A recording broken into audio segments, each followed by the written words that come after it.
자, 하나님 말씀 봅니다. 구약성경 전도서를 보겠습니다. 전도서 9장 2절 3절입니다. 찾으셨죠? 같이 한 목소리 읽겠습니다. 시작.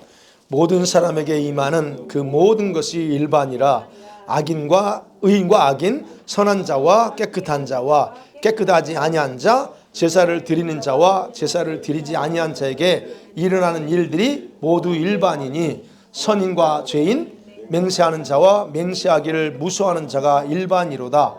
모든 사람의 결국은 일반이라.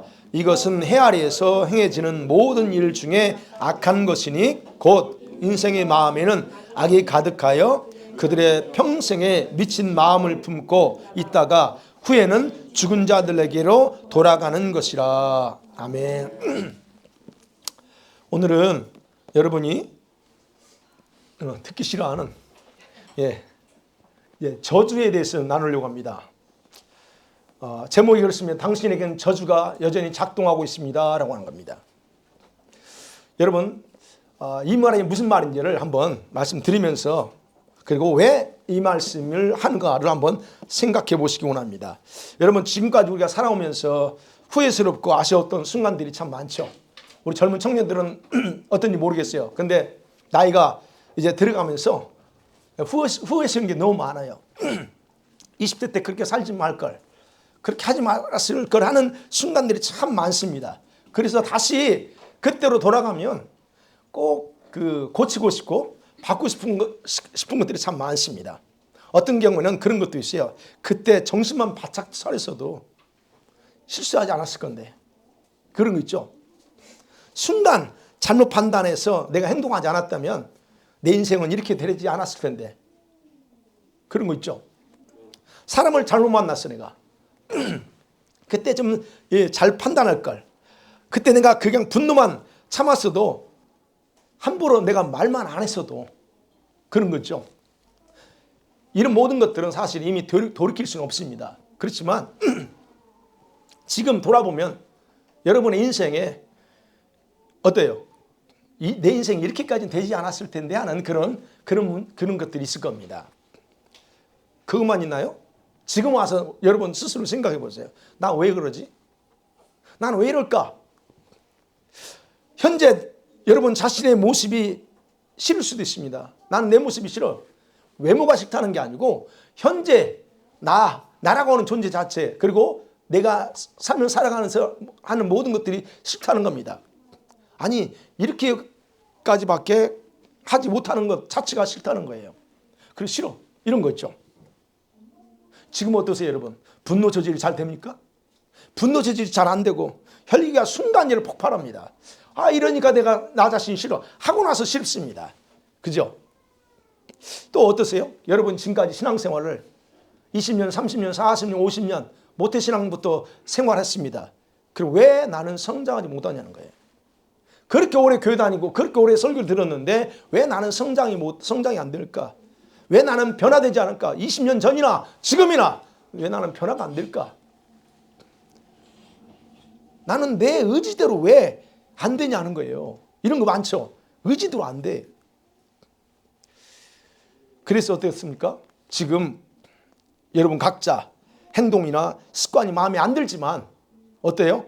바꿀 수 없어. 그래서 어쩔 수 없어 라고 포기하고 살죠. 이런 것들이 왜 그러냐는 겁니다. 여러분 어떠세요?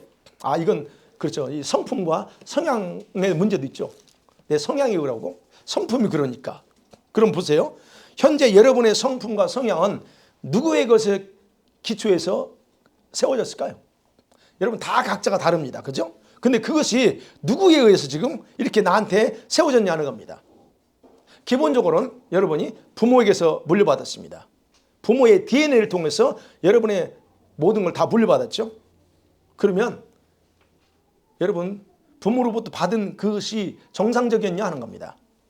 부모로부터 물려받았던 저주가 존재하지 않았을까? 그것이 그리고 나에게 어떻게 지금 내 모습에 자리 잡았을까 하는 겁니다.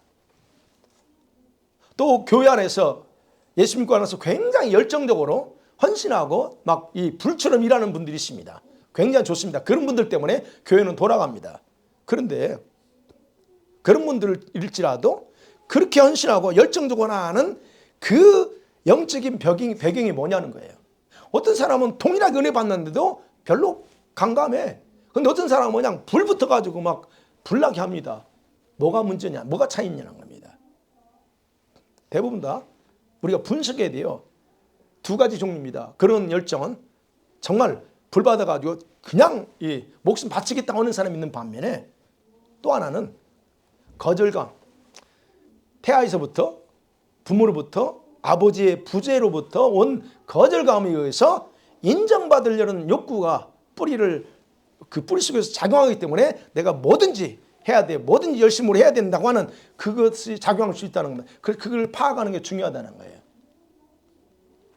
잠언서 26장 2절에 보면 까닭 없는 저주는 없다 그래요.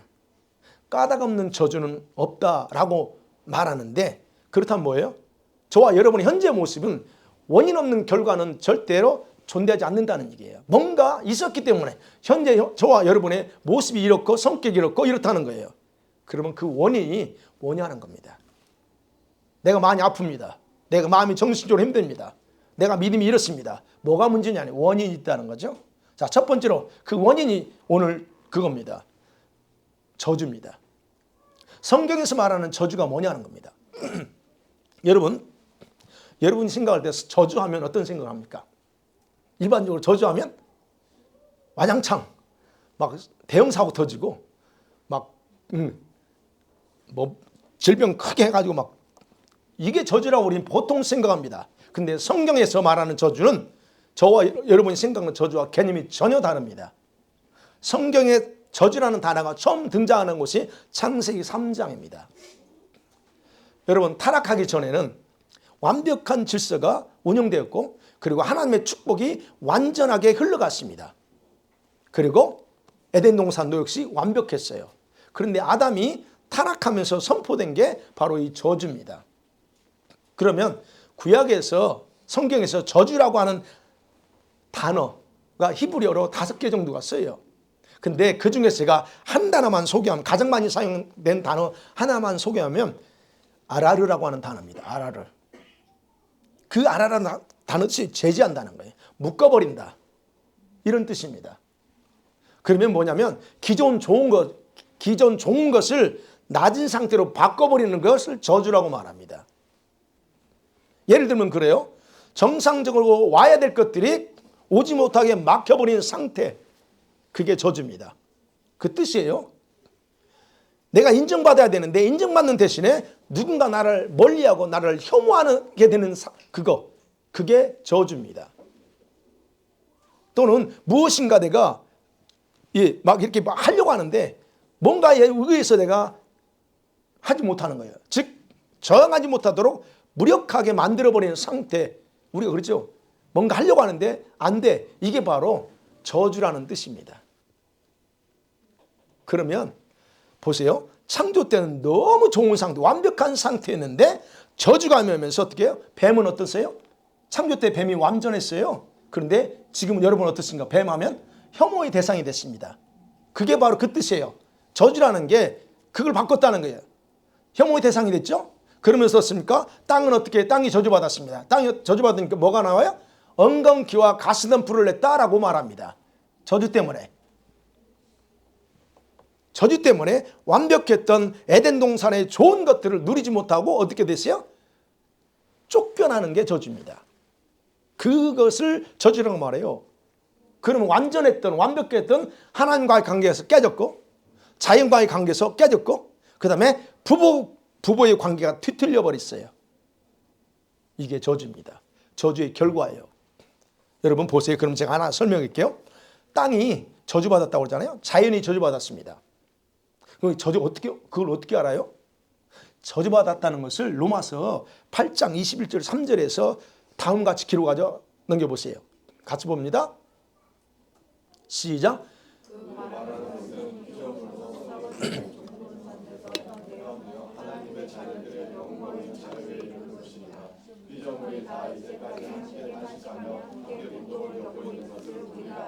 예, 분명히 말하면 자연이 지금 어때요? 20절에 보면 피조물이 자연이 허무한데 굴복합니다. 그 상태 됐어요.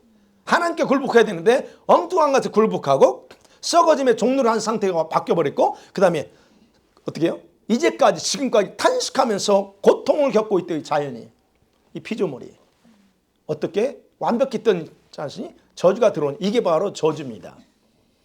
그러면 부부관계는 어떨까요? 부부 사이에 저주가 임하니까 뭔가 틀어졌습니다. 창세기 3장 16절에 하나님이 저주하면서 그러죠. 하와에게 말합니다. 너는 남편을 원하고 남편은 너를 다스릴 것이다. 여기서 원한다는 거, 원한다. 히브리 단어는 우리말이 원한다는 말이 좀 그러는데 원래만 너는 남편을 지배하려고 하나 그럽니다. 시운성이 정확하게 번역했어요. 여자들이 아내들이 남편을 지배하려고 하나 그러나 남편이 너를 다스릴 거라 그래요. 자, 이게 무슨 말이냐면요. 원래 여자는 뭐 하려고 창조했어요? 여자는 남편의 사랑을 받으며 돕는 배필로 창조했습니다. 그런데 저주가 임하니까 어떻게 바뀌어요? 기질적으로 남편을 돕는 배필이 아니라 기질적으로 변질된 성품이 작용하니까 어떻게 돼요? 남편을 돕는 개념이 바뀌어버렸어요. 어떻게? 통제하고 지배하려는 갈망으로 강하게 변질됐다는 겁니다. 부부관계 그래서 깨졌어요. 저주가 임하니까. 그래서 여러분 어때요? 아내들 죄송합니다. 이건 사실이요. 남편을 통제하려고 하는 시도가 뭐예요? 지적질로 나와요. 당신 이거 고쳐 지적질. 죄송합니다. 지적. 여러분 안 그래요? 그랬죠? 뭐 지금은 안 해도. 지금 은혜가 있어가지고 그거 안 하죠? 지적합니다. 자꾸 지적합니다. 그게 변질됐어요. 그 다음에 뭔 줄 아세요? 어떤 경우 남편을 학대의 대상으로 삼습니다. 막 폭력을 이거 저주입니다, 여러분. 저주를 불러오는 거예요. 또 하나 뭔 줄 아세요? 자기 마음에 안 드는 남편. 그죠? 자기 마음에 안 드는 남편을 바꾸겠다는 사명감을 가지고 있어요. 사명감을 가지고 말로 작용하고 그게 저주가 그렇게 나오는 거예요. 말로. 아니 그게 제가 얘기하는 게 아니고 너는 남편을 지배하려고 하나 그래요. 그 변질됨이 남편한테 그렇게 한다는 얘기예요. 그게 저주입니다. 근데 저주라고 생각 안 해. 당연히 남편을 돕는다고 생각하지. 그래서 성경 뭐라고 그래요? 이런 변질 때문에 주님은 남편에게 이렇게 말하잖아요. 남편에게 순종하라고 아내에게만 말합니다. 남편은 아내를 사랑하라고 그래요. 그런데 아내에게만 넌 남편에게 복종해라고 말해요. 왜? 복종하지 않으면 남편을 가지고 지배하려고 그러거든. 이게 성경에서 변질돼서 그래요. 이게 저주라는 겁니다. 그러면 저주의 원리는 그래서 정상적인 질서를 깨트리고 변질시키는 거예요. 가정이 정상적으로 돌아가려면 남편을 머리를 세우세요. 그게 정상이에요. 예. 진리를 비진리로 바꿔버린 거 이게 저주입니다. 예. 비정상적인 상태가 되게 하고 그런 상태가 없어지지 않고 계속 되게 만드는 거 이게 저주예요. 그러면 이 저주가 어떻게 결과를 만들어내느냐? 죄를 통해서 이 저주가 작용되고요. 또 하나는 뭐냐면 말씀에 불순종할 때 이 저주가 작동됩니다. 말씀에 불순종할 때. 그래서 이 원리의 근거에서 저주는 계속 작용하고 영향력을 행사하고 있다는 겁니다. 그러니까 저주는 어떤 상태를 바꾸는 걸 말하지 뭐 그냥 대형사고 터지고 뭐 인사사고 나고 이걸 저주라고 안 해요. 여호수아 9장 22절 23절에 이런 말씀 같이 볼게요. 시작. 여호수아가 그들을 불러다가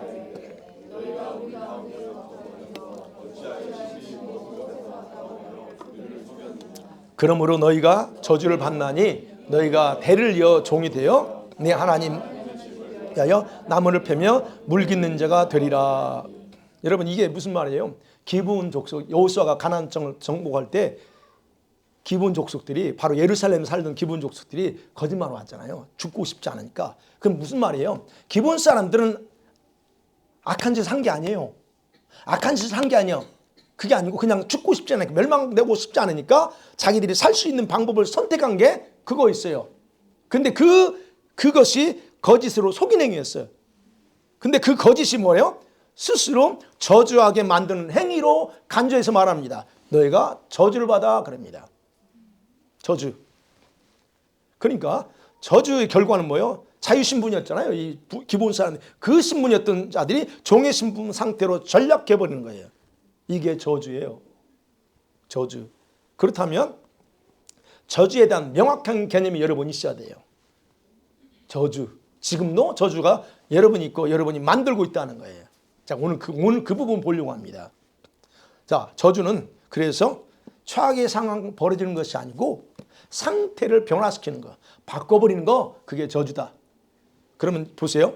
현재 이 땅의 상태를 파악해 보세요. 이 세상 돌아가는 거. 저주가 여전히 작동하고 있다는 걸 분명히 우리는 알 수 있습니다.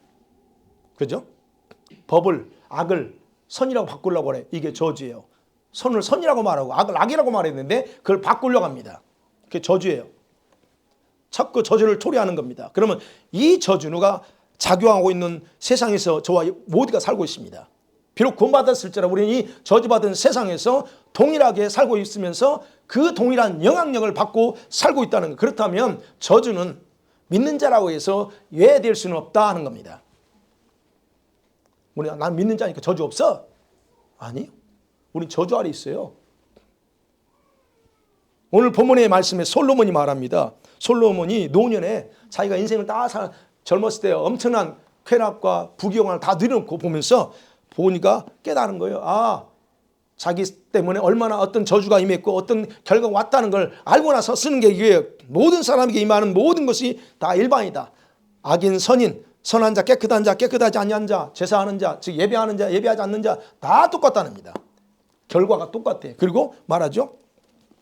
모든 사람이 결국은 일반이 3절에 해 아래서 행해지는 모든 일 중에 악한 것이 뭐냐? 모두가 다 똑같이 돌아간다는 거예요. 그 중에서 하나가 이 저주라는 거예요. 똑같이 다 모든 사람이 가요. 그러니까 우리가 생각해야 될 것은 비록 우리가 하나님의 자녀를 할지라도 여전히 저주의 상태를 벗어나지 못하고 있다는 걸 인정하셔야 된다는 겁니다. 그 다음에 두 번째로 생각해요. 그러면 이런 저주가 저와 여러분에 있어요. 그러면 이 저주의 근원이 뭐냐는 거예요. 다시 말씀드리면 저주란 상태가 바뀌는 게 저주라고 그랬어요. 그러면 우리한테 있다는 거예요. 그럼 그 저주의 뿌리가 뭐냐는, 근원이 뭐냐는 거예요.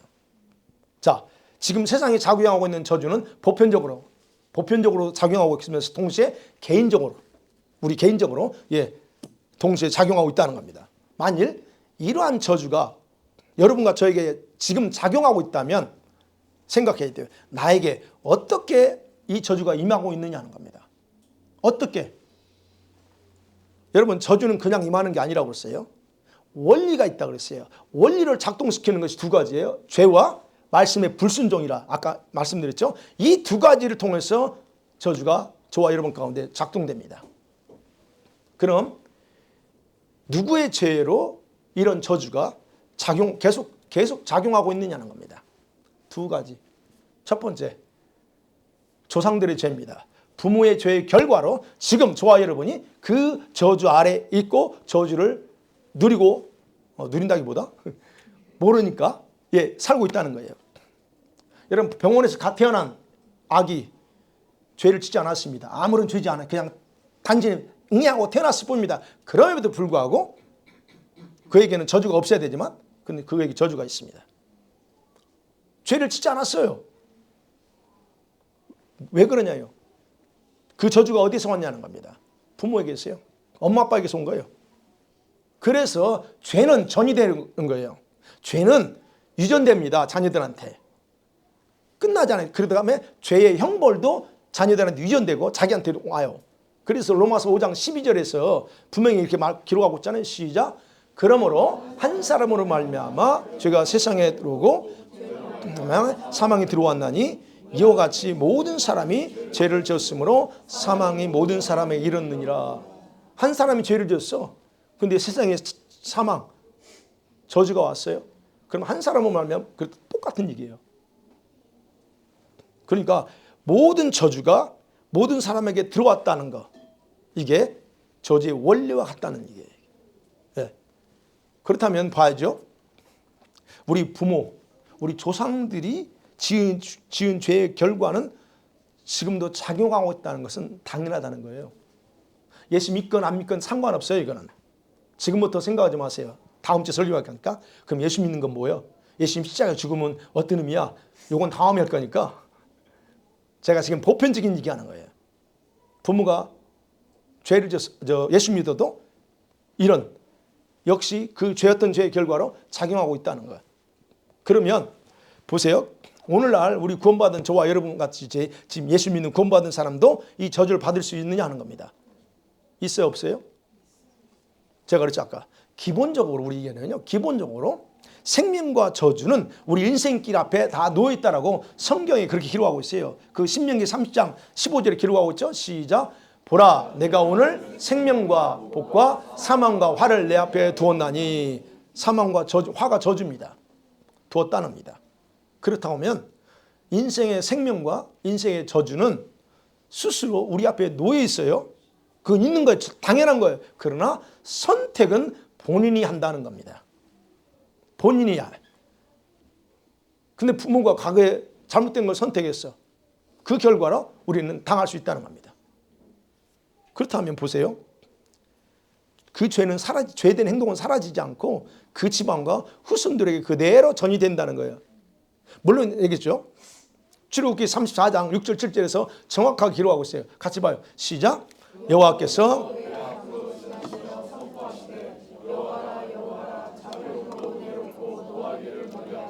인자와 진실이 하나님이라 인자를 천대까지 베풀며 과실과 죄는 용서하리라. 그러나 벌을 먼지하지 않고 아버지의 악행을 자손 3, 4대까지 보응하리라. 예.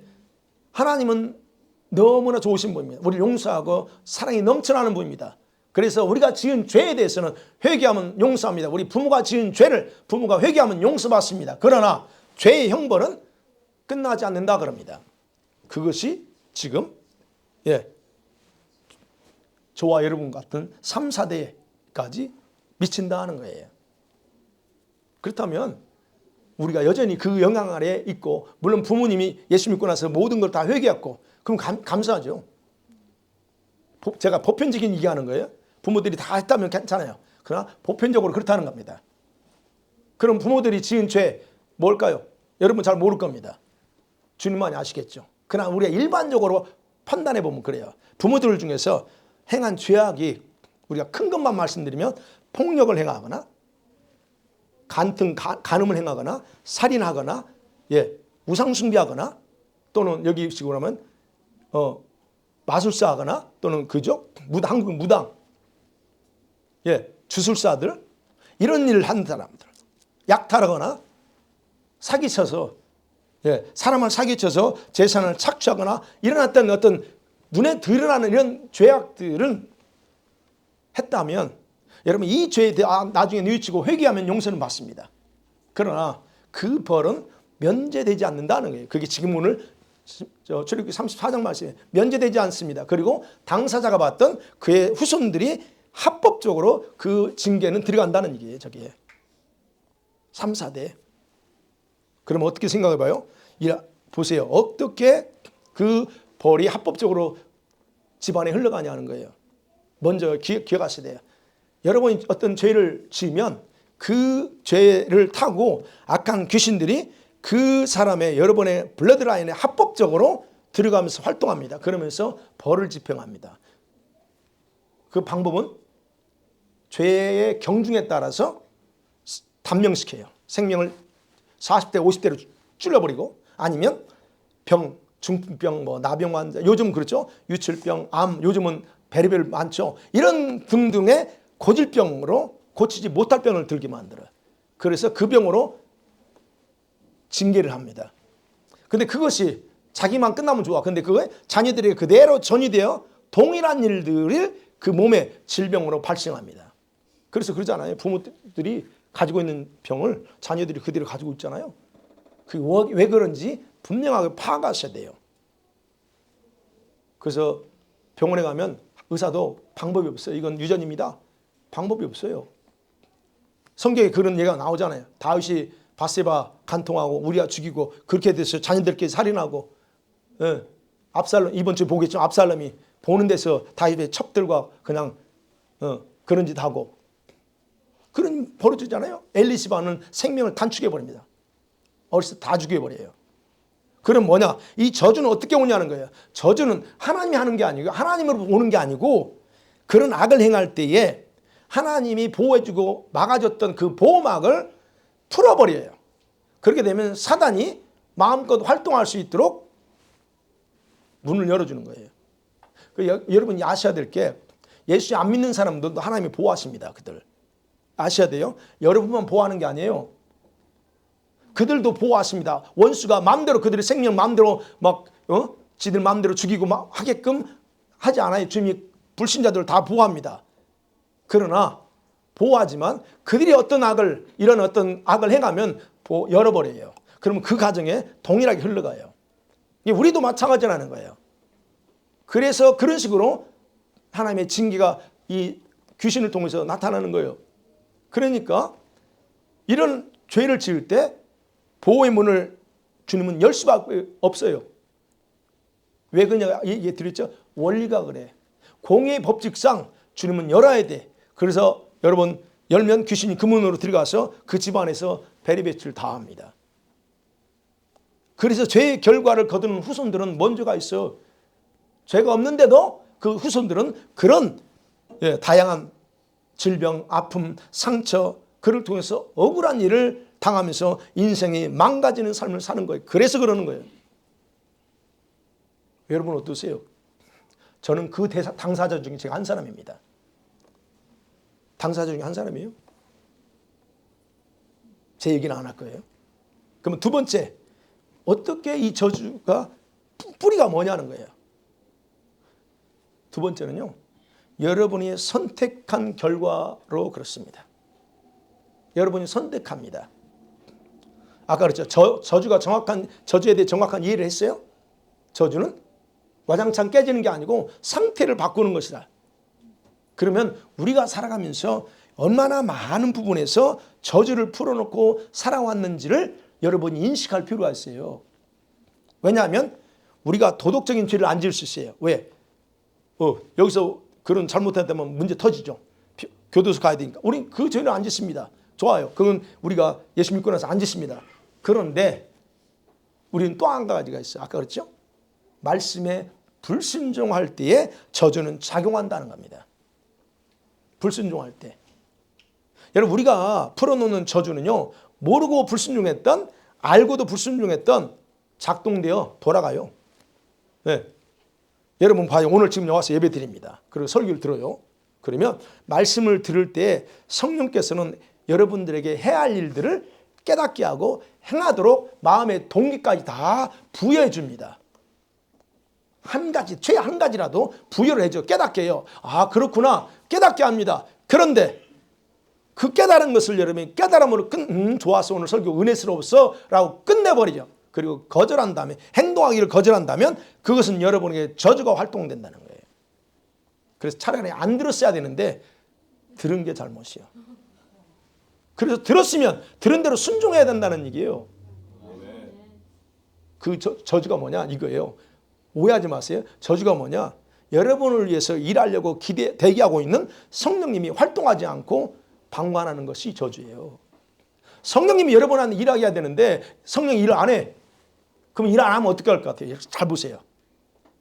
아버지가 아이를 보호해 줘야 되는데 이 아이가 지금 위험한 데 있는데 아버지가 그냥 멍하고 보고 있어. 그게 저주라니, 그 상태가 저주라니까요. 그 아이 어떤 일 당할까요? 바로 이게 여러분 불순종하면 성령님이 그 얘기한다는 거예요. 여러분 수호천사가 가만히 있어요. 왜? 내가 안 하기를 거절했거든. 그거 하셔야 된다는 얘기예요. 그게 저주라는 거예요. 그래서 제가 저주가 어떻게 집행되는가 위에서 잠깐 언급했지만 좀 더 실감나게 제가 실감나게 표현한다면 저주는 뭐냐? 귀신이 여러분 눈에 보이지 않는 귀신이 여러분의 삶 속에 합법적으로 침투해서 활동하도록 허락하는 거예요. 그게 저주입니다. 합법적으로. 귀신이 하는 일은 뭘까 그럼? 이놈이 귀신이 들어와서 어떤 일 할까요? 네. 여러분 건장해요. 건강합니다. 건장하고 완전한 상태를 변질시키고 막아버리고 어떻게 해요? 아프게 함을 통해서 여러분이 정상적으로 하나님과 말씀에 반응하지 못하게 만드는 게 그 귀신, 그 놈이에요.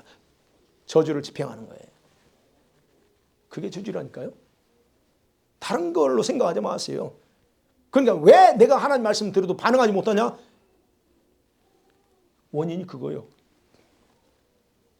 그래서 마태복음 7장 26, 27절에 예수님이 산상수훈 결론을 하신 말씀 있죠? 같이 볼게요. 시작.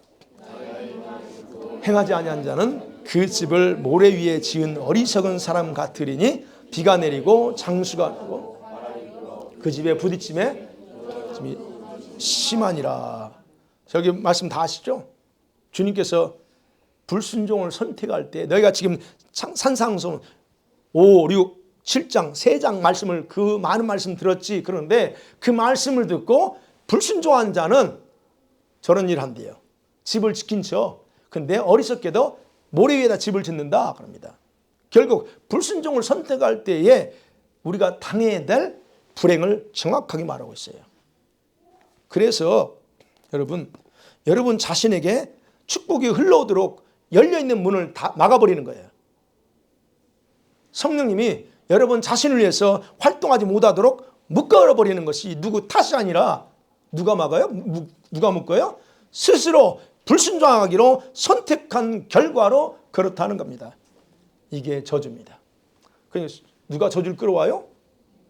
내가 끌어와요. 저주의 활동을 내가 허용하는 거예요. 그렇기 때문에 하나님께서 축복을 안 하는 게 아니고 본인이 저주를 선택했기 때문에 축복이 막히는 거예요. 그래서 일이 대답 안 되고 뭐 안 되면 남편 원망하지 마세요. 제발. 하나님 원망하지 마세요. 왜 하나님 내 안 풀어줍니까? 왜 하나님 갑다 거기서 갑자기 하나님 원망해요? 본인이 그렇게 해놓고. 본인이 선택해놓고 왜 하나님 원망하냐고. 분명하셔야 돼요. 네. 그러면 마지막 세 번째로 이 저주의 영향력이 어떻게 나타나냐는 겁니다.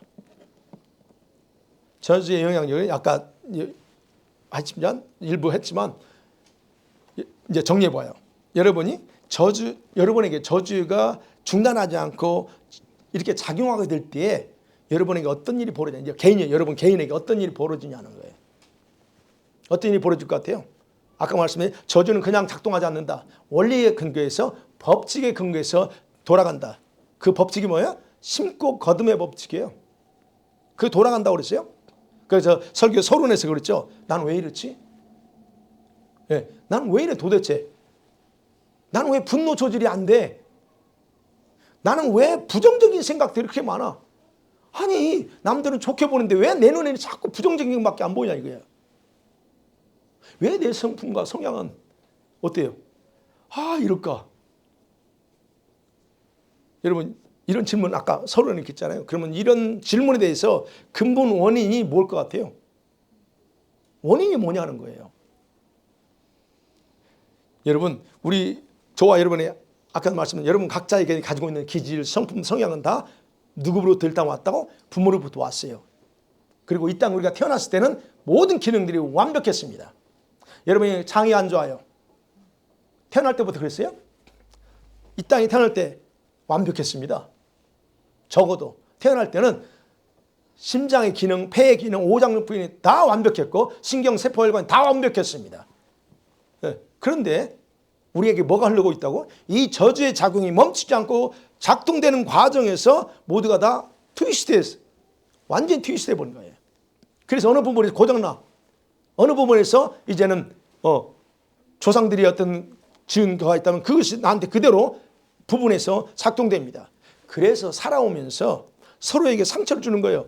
상처를 받고 그래서 어떻습니까? 여러분 각자의 마음과 영혼이 손상을 입은 데미지 받은 상태로 우리가 살고 있어요. 지금 아내는 남편에게 데미지 받고 남편은 아내한테 상처받고 아이들은 또 엄마한테 또 성도들끼리 상처받고 이렇게 살고 있어요. 지금 이걸 성경은 뭐라고요? 히브리서 12장 15절 이걸 쓴뿌리라 그래요. 쓴뿌리. 그러면 여전히 작용하는 저주에 의해서 몸에는 질병이 작용하고요. 생활에서의 영향력을 계속 나타낸다. 제가 그랬죠. 그리고 각자에게 여러분 성품과 기질 등의 쓴뿌리를 만들어내는 거예요. 이 저주가 쓴뿌리를 만들어내요. 몸에 나타나는 그 저주의 영향력을 언급했어요. 각종 질병, 그죠? 아픔, 이거 관련돼 있어요. 근데 쓴뿌리는 또 개인의 성품 관련해서는 다음과 같이 여러분에게 자리 잡아요. 그러니까 여러분은 성품이 기질이 왜 내게 그러는가? 이게 바로 보면 돼요. 자, 어떻게 자리 잡을까? 여러분, 저주에서 내 가족이나 집안이 당하는 어려운 일들, 지금까지 살면서 보세요. 얼마나 많이 싸웠어요? 그죠? 이건 사실이에요. 팩트입니다. 얼마나 많이 싸우고 얼마나 많은 말로 우리가 했어요. 근데 그게 이런저런 이유가 있지만 그렇게 해왔어. 또 전혀 예상치 않는 어떤 어려움들, 이런 일이 반복되는 과정 속에서 우리가 뭘 했냐 이거예요. 스스로 저주의 말을 쏟아냈어요. 이 저주의 말을 쏟아낸 게 지금 여러분을 그렇게 만들었어요. 자기에게 저주를 끌어냈다는 거예요. 또 하나, 여러분이 짜증, 혈기 부리고 분노를 폭발시키면서 여러분이 끌어온 거예요. 또 하나, 여러분이 그런 과정 속에서 결심하죠. 맹세한다고 하냐. 우리 이제 그 치유사역 하는 사람들은 그걸 맹세라고 그래요. 맹세. 절대 안 할 거야. 다시는 안 할 거야. 뭐 이런 거 있잖아요. 이걸 맹세, 거짓 맹세를 할 거면서 맹세하거든요. 이 거짓 맹세예요. 이런 맹세를 통해서 자기 영과 마음에 이런 잘못된 걸 활성화시켜요. 쓴뿌리를 활성화시켜버립니다. 우리는 그걸 몰랐어요. 근데 그게 결국 여러분과 저를 그렇게 만들었다는 거예요. 자, 이러한 패턴으로 악한 영들은, 귀신들은 여러분, 저와 여러분의 각자의 성격, 성품, 기질 등으로 자기화시켜요. 내 거야 이건. 그러니까 여러분과 기질이 다 다르잖아요. 여러분 거로 만들어 놓은 거예요. 그리고 습관화시켰어요. 그래서 여러분 믿게 만들어. 이게 나야. 이게 나. 나는 합리적인 사람이야. 네, 맞습니다. 네. 그걸 누가 만들었냐? 만들게 만들었어. 요것들이 그랬다는 거예요. 이런 과정 속에서. 자, 이렇게 형성된 여러분의 성격, 기질들 때문에 생활하면서 어떻게 해요? 나 자신에게, 다른 상대방에게 자꾸 저주의 말을 주고 상처를 주고 또 상처를 당하는 거예요. 그렇게 자리 잡은 겁니다. 그걸 보세요. 이런 성격과 성품들, 기질들이 어떻게 그다가 자녀들한테 그대로 가요? 안 갔나요? 자녀들이 그대로 흘러갑니다. 영향 줬어요 지금. 우리가 지금 그 부분에서 부정 못할 겁니다. 우리 청년들도, 아직 결혼하는 청년도 봐요. 이게 어디서 왔나? 부모한테 왔어. 그렇다면 어떻게 왔을까? 여러분들이 자녀들에게 함부로 쏟아 부어댔던 말들이요. 부부싸움하면서 아이들한테 다 보여줬어요. 그리고 행동으로 보여줬어요. 또 여러분, 부정적으로 평가하는 말들. 여러분들 누구를 만나면 뭘 할 때 왜 자꾸 부정적인 말 합니까? 왜 부정적인 평가를 해요? 그 말들이 가만히 있는 게 아니에요. 여러분, 우리가 제가 다른 데 설교할 때 얘기하려고 하는데 이거 있어요. 여러분들이요, 목회자를 평가할 때 부정적으로 평가할 수도 있고 긍정적으로 평가할 수 있어요. 근데 목회자를 평가할 때 여러분이요, 조심해야 될 게 있어요. 목회자가 사역에 잘못하면 그건 부정적으로 평가해야 됩니다. 그러나 목회자의 성품이나 이것이 자기 마음에 안 든다고 이러쿵저러쿵 평가하면 안 됩니다. 근데 사람들이 그렇게 말해요. 여러분 성품 좋아요? 똑같아. 그런데 왜 그 성품 가지고 이러쿵저러쿵 부정적으로 말해요? 사역에 있어서 잘못하면 그건 당연히 해야 되지만 여러분의 성격을 내가 뭐라고 해요? 여러분의 성품 내가 뭐라고 합니까? 안 해요. 근데 잘못한다네 사람들이. 자꾸 평가할 때 그 성품을 가지고 평가해. 이러쿵저러쿵. 절대 그거는 올바르지 않아요. 이거 조심해야 된다. 이게 부정적인 말들, 비판하는 말, 이런 등등 이런 말들 때문에 서슴없이 저주가 활동하고 귀신들이 판을 치는 겁니다. 어디에? 여러분 생애에, 여러분 그 영계에 판 쳐요. 근데 더 심각한 건 있어요. 더 심각한 게 뭔 줄 아세요? 여러분 자신을 자신의 입으로 저주하면서 묶어버려. 예, 막아버려. 이게 더 심각해요. 그래서 잠언서 6장 2절에 이런 말씀 있죠? 시작. 내 입의 말로 내가 얽혔으며 내 입의 말로 인하여 잡히게 되었느니라. 13장 3절에도 시작. 입을 지키는 자는 자기의 생명을 보존하나 입술을 크게 벌리는 자에게는 멸망이 오느니라. 대단히 중요한 말입니다. 말. 여러분의 혀로 다 끌어와요. 혀로 자녀들에게 저주를 쏟아붓고 인간관계에서 다 끌어와요.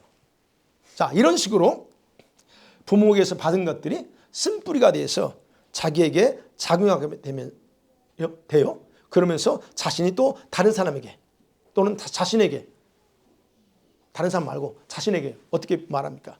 여러분 스스로 여러분 자신에게 어떻게 말해요? 나는 내가 아무리 생각해봐도 가망성이 없어. 나는 안 되는가 봐요. 나는 왜 이러지? 그죠? 이게 내 운명인가? 여러분 이런 말 하죠? 이게 저주 풀어놓는 겁니다. 기억하셔야 돼요. 저주 풀어놓지 마세요. 난 못해. 난 아무리 해봐도 안 돼. 라고 하는 말들. 여러분 실제를 얘기할 수 있어요. 그게 그러니까 해봐도 안 되니까 그렇게 말할 수 있어요. 그런데 그게 맹세라는 거예요. 여러분이 스스로 맹세하는 거예요. 맹세함을 통해서 스스로 자기 입으로 자기 손과 발을 묶어버려. 그래서 여러분이 여러분의 말로 묶어요. 안 해요, 못 해요, 뭐 이런 말이 여러분 묶는다니까요. 그래서 말 조심하라는 거예요. 이렇게 말한 분들 많습니다. 교회에. 난 꼭 그런 분들이 묻고 싶어. 묻고 싶어요. 혹시 여러분이 그런 분 중에 한 분 묻고 싶어요. 얼마나 시도해봤어요? 정말 안 된다고요? 그럼 얼마나 시도해보길래 안 된다고 하냐고요. 한두 번 해보고 안 되니까 포기하죠. 대부분. 그럼 될 때까지 해야지. 안 되는 게 어디 있어요? 그렇지 않아요? 습관이 고쳐지는 거. 안 되는 게 있어요. 고칠 때까지 하는 거죠. 그러니까 이런 말들은 부정적으로 여러분의 생애에 바로 저주의 영을 불러들인다는 거예요. 저주의 영을. 그러면 어떻게 해요? 들어왔어. 그러면 여러분의 영혼에 막힘이 있고 묶임의 저주 상태가 되게 만들어요. 누가? 다른 사람이 아니에요. 주님이 아니고 여러분이 그렇게 해요. 뭘로? 말로. 묶어버려요. 여러분의 영을. 여러분의 몸과 마음을 다 묶어버립니다. 그러면 여러분에게 묶임 있고 막힘이 계속 작용된다면 어떤 일이 벌어지는 줄 아세요? 여러분 우둔해집니다. 우둔해져요. 둔해요. 그 말씀을 들어도 이해가 안 돼. 작동이 안 됩니다. 이해력이 없어져요. 우둔해. 아무리 얘기를 해도 그렇죠. 깨닫는 게 어려워. 한국말로 말귀를 못 알아들어요. 아니 그렇게 얘기도 말귀를 못 알아들어. 그 말귀를 못 알아듣는, 내가 말하는 걸 못 알아듣는 게 아니고 성경에서 말하는 거 이런 걸까지도 못 알아들어요. 그리고는 어떻게 해요? 자기식으로 생각해버리고 살아요. 자기식으로 생각해. 그래서 여러분 성경 우둔해지는 게요. 이런 뭔가 막혀있다는, 지적으로 뭔가 막혀있다는 거예요. 그 막힌 것 풀어야 돼요. 왜 막혔느냐 하는 거예요. 그렇게 하면 또 어떻게 하잖아요? 이 묶임이 지속되면 그렇게 되니까 어떻게 해요? 부정적인 감각이 더 발달합니다. 부정적인 감각이 더 발달해요. 그거 아셔야 돼요. 여러분 누구에게 부정적이에요? 다른 사람도 그렇지만 자기 자신에게 부정적이에요. 어떤 부정적일까요? 여러분 하나님이 저와 여러분을 이 땅에 보내셨을 때 제가 그랬죠? 완벽했어요. 완전했어. 물론 죄를 가지고 태어났지만 완전했어요. 그리고 하나님은 우리한테 줄 때 우리를 목적을 가지고 보냈기 때문에 우리가 자기 목적을 이루기 위해서 수많은 다양한 장점과 재능들을 주셔서 보냈어요. 그런데 부정적인 감각이 더 강해지면 어떻게? 자기의 장점이 안 보여. 아니 내 장점이 10가지일 수 있고 20가지일 수 있어. 그럼 단점은 5가지일 수 있는데 왜 20가지는 안 보이고 왜 5가지만 보냐 이거예요. 그러니까 부정적인 감각이 그렇게 만들어. 그래서 자기의 장점 안 봐. 여러분 자기 연약함에만 더 집중해요. 연약해. 아니 연약한 것이 있을 수 있어요. 다. 그 중에 하나야 그거. 그런데 왜 그것만 집중하냐고. 하나님 주신 거 더 많은데. 그래서 자기 비하시키는 거예요. 아유 나는 나 같은 사람은 자꾸 나 같은 사람 그래. 어때서? 아니요. 그렇잖아요. 그러니까 절제 감각이 없어지고 또 쉽게 우울에 빠져요. 이런 사람들이.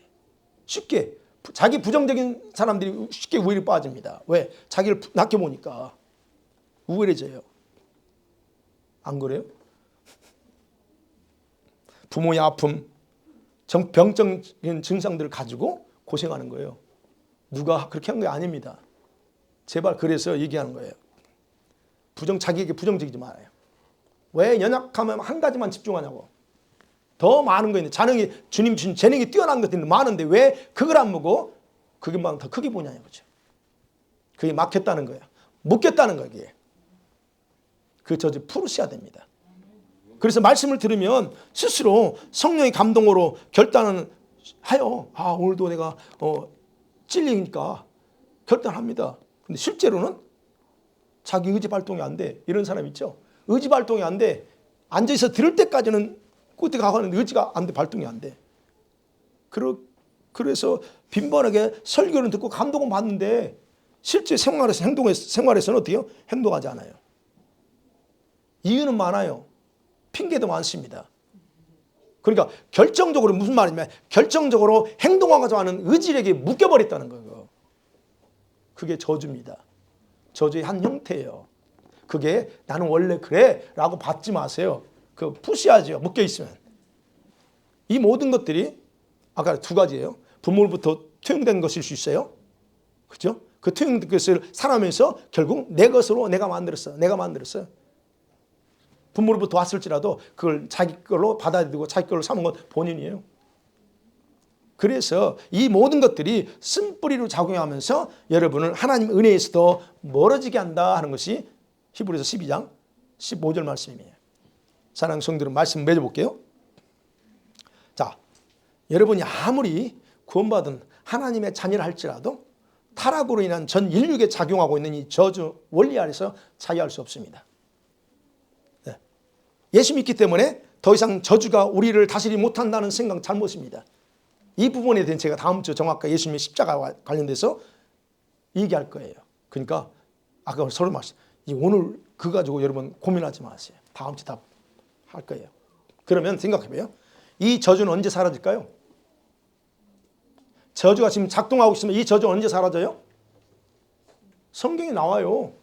계시록 22장 3절에 다시 저주가 없으며 그럽니다. 다시 저주가 없답니다. 언제? 어디에서? 하나님의 완전한 통치 아래 들어갈 때 이 저주는 사라져요. 그래서 창세기 3장에서 등장했던 저주가 완전히 사라지는 건 어디냐? 영원한 천국에서 사라져요. 그러면 지금 눈물과 통곡과 사망 그런 아픈 것들이 존재하는 이유가 뭐예요? 이 저주가 작용하고 있기 때문에 그렇다는 거예요. 그래서 우리는 이거를 죄 때문에 그렇게 말합니다. 사실은 저주라고 말 안 해요. 죄 때문에 그래요. 그런데 죄 때문에 그렇다고 하면 기분 안 좋죠. 나 죄 지은 적이 없는데. 그렇게 생각해요. 다들. 근데 사실은 이렇게 표현하지만 성경은 저주 때문에 저주 아래 있기 때문에 그렇게 된다는 거예요. 그래서 예수께서 십자가의 죽으심을 통해서 저주에서 벗어나 자유하며 살 수 있도록 길을 열어놓으신 거예요. 그래서 십자가가 중요합니다. 예수님이 십자가의 죽음이 중요한 거예요. 그리고 우리에게 열어놓으신 게 뭔 열어놓으셨어요? 말씀을 지키는 일이 더 쉬워지게 만들었어요. 예수님 십자가 죽으심으로.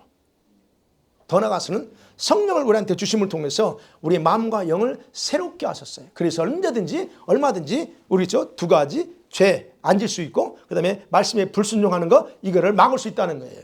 그게 십자가의 능력을 통해서 가능하게 열어놨다는 거예요. 예. 그렇기 때문에 타락으로 인해서 이 땅과 사람들에게만 저주는 끝나지 않았어요. 여전히 유효하고 작동하고 있다는 거예요.